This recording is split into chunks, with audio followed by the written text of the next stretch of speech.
They say when your child is born, time stops. But for me, time shattered. It's 3:02 a.m. when they pull her from my body under bright hospital lights. From the waist down, I'm completely numb. I'd been induced, poked, prodded, and finally wheeled into the operating room with a mask on my face, but fear in my throat. I hear someone shout, heart rate's dropping again, and the nurses move even faster. I feel the grip of my husband's hand loosen as they rush me away. I feel the cold touch of steel beneath me, the pressure, the pull, the silence, and finally her cry.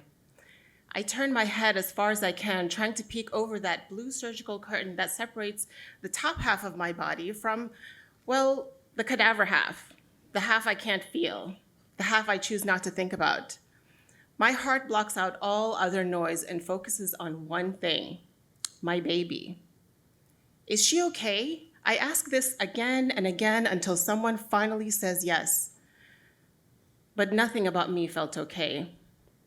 Early the next morning, I wake up in a panic after a restless night. I hear her. I hear my baby crying. I have to get to her. As tears are streaming down my cheeks, it's painful to get out of bed with all of these IV lines and pipes attached to my body while only staples are holding my two halves together. The IV pole and I glide like Frankenstein down the long hallway, and we stand in front of the nursery window.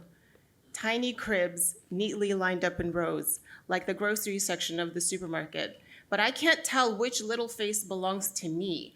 By now, I'm crying hysterically, like that ugly cry you do when no one is watching.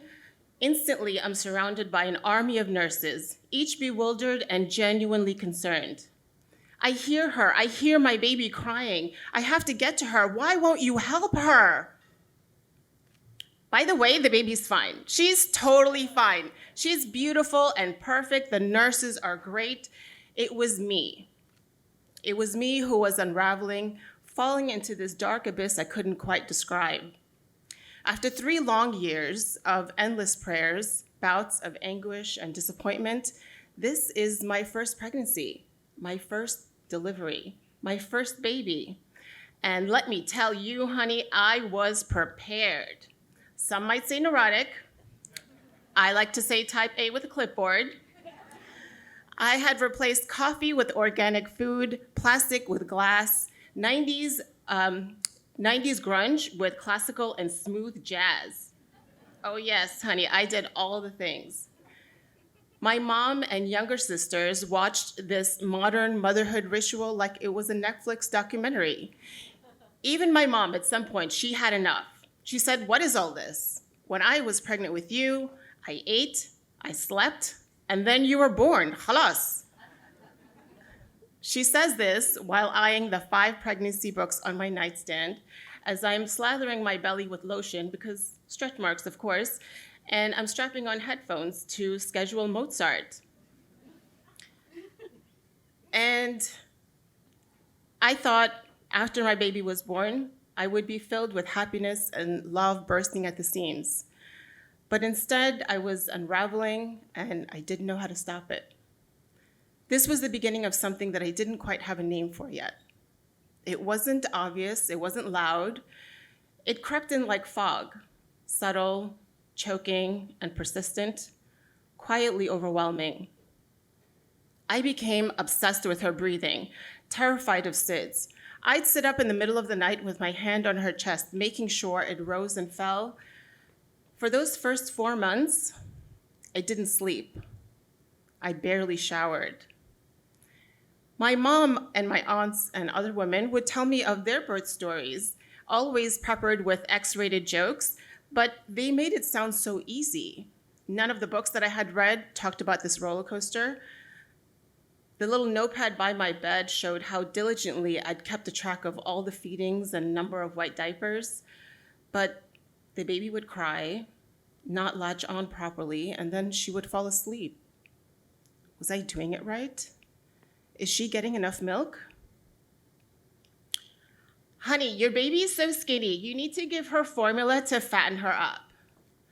Oh my God, you're eating meat? That's why she's so colicky. My baby slept through the night at 2 weeks. You need to do sleep training.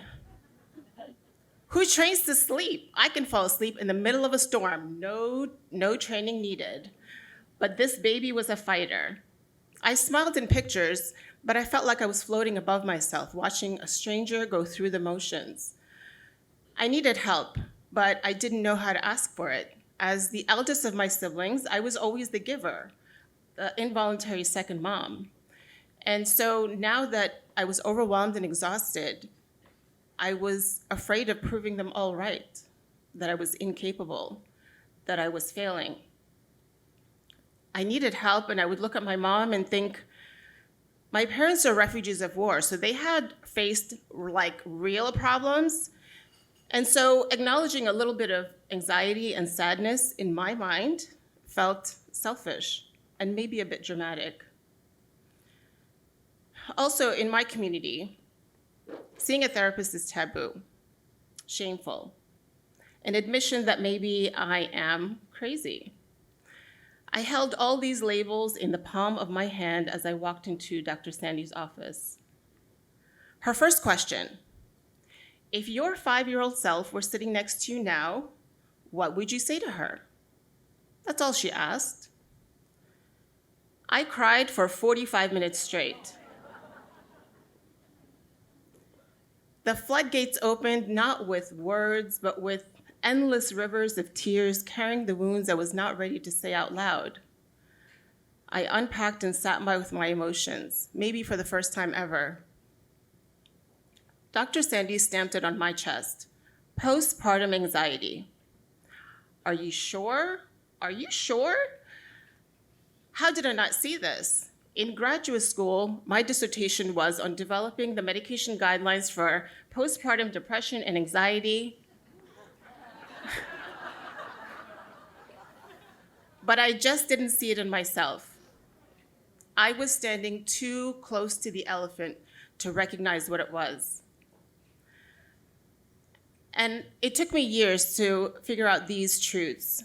I can be grateful and overwhelmed, content and exhausted, amazed and terrified. One does not cancel the other. My breakdown was actually the beginning of my breakthrough. That weakness was not, that me falling was not a weakness, but a calling. Motherhood was not just about raising my daughter, it was about re-raising myself. They say when a child is born, time stops. But here's what no one told me. I was about to be reborn. And that silence that lived in me for so long, the one that learned not to need, not to ask, not to cry, that silence found a voice. You know, it's wild how motherhood gave me a second childhood.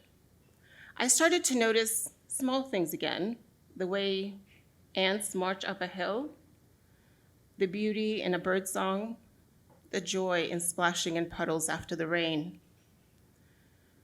I started to speak up, laugh louder, rest without apology. I mothered my daughter, as well as myself, with tenderness instead of criticism, curiosity instead of shame.